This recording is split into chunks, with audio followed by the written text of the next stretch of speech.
ব্যবস্থা যখন সব হয়েই গেছে, তখন আর দেরি করাটা ঠিক হবে না। হ্যাঁ হ্যাঁ, এসো সবাই, কাঁধে কাঁধ মেলাই।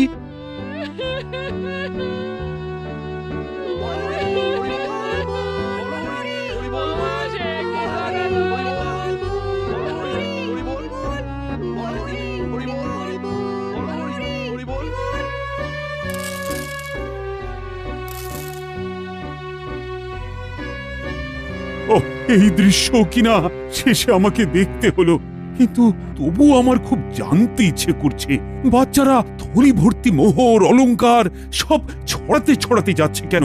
আর গোপালের হাত দুটোই বা ঘাট থেকে বেরিয়ে দুদিকে ঝুলছে কেন? মহারাজ, আর একটা ব্যাপার কি আপনি লক্ষ্য করেছেন? কি বলো তো? গোপালের দেহ কারা কাঁধে করে নিয়ে যাচ্ছে? হ্যাঁ হ্যাঁ, হয়তো মন্ত্রী, সেনাপতি, জ্যোতিষী আর পণ্ডিত।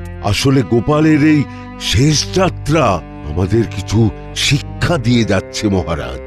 এই যে দেখুন, যারা গোপালকে সহ্য করতে পারত না, এখন তাদেরই কাঁধে গোপাল যাচ্ছে। তার মানে শেষ পর্যন্ত কেউই কারোর শত্রু থাকে না, সবাই মান অভিমান ভুলে কাঁধে কাঁধ মিলিয়ে পার করে দেয়। তাই তো, এই দৃশ্য তো সেই কথাই বলছে। আর ওই যে মোহর আর অলংকার ছড়িয়ে যাচ্ছে, সেটাও বুঝিয়ে দেয় যে এই অর্থ, সমৃদ্ধি সবই ফেলে একসময় চলে যেতে হবে। কি ভীষণ সত্যি। দুটো খালি হাতও বুঝিয়ে দিচ্ছে, খালি হাতেই আমরা সংসারে এসেছিলাম, আর খালি হাতেই আমাদের যেতে হবে। এই চরম সত্যিটা আমি আগে বুঝিনি। গোপাল, তুমি মরে গিয়ে আমাকে চরম শিক্ষা দিয়ে গেলে। ভগবান, কিন্তু এখন শিক্ষা পেলেও গোপাল তো আর ফিরবে না। কে বলেছে গোপাল ফিরবে না? মহারাজ চাইলে গোপাল ফিরেও আসতে পারে, আর রাজসভাতেও যেতে পারে।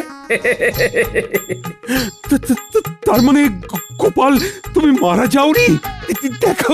দেখো গোপাল মরেনি। তবে সবটাই যে গোপাল ওই চিঠি লিখে আমাকে আগেই জানিয়ে গেছিল, সেটা তো আর মহারাজকে বলিনি। আরে দেখছেন কি, খাটটা এবার কাঁধ থেকে নামান।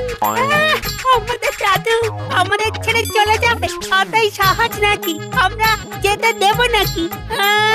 এক্ষুনি খাট নামান, না হলে গোপাল দাদুকে খাটে চাপিয়ে কাঁধে করে সারা কৃষ্ণনগর ঘোরাতে হবে।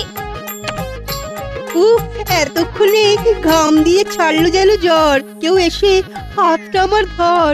ও গোপাল, আচ্ছা একখানা খেল দেখালে বটে। খেল তো এবার আমি দেখাবো। হ্যাঁ, এই বুড়ো বয়সে তোমার হিম্মতি আমি বের করছি। মহারাজকে শিক্ষা দিতে গিয়ে এমন রসিকতা না করলেই চলছিল না।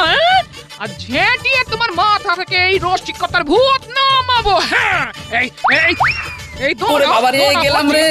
ছেড়ে দাও গিন্নি, এবারের মতো ছেড়ে দাও আমাকে। ওরে বাবা রে।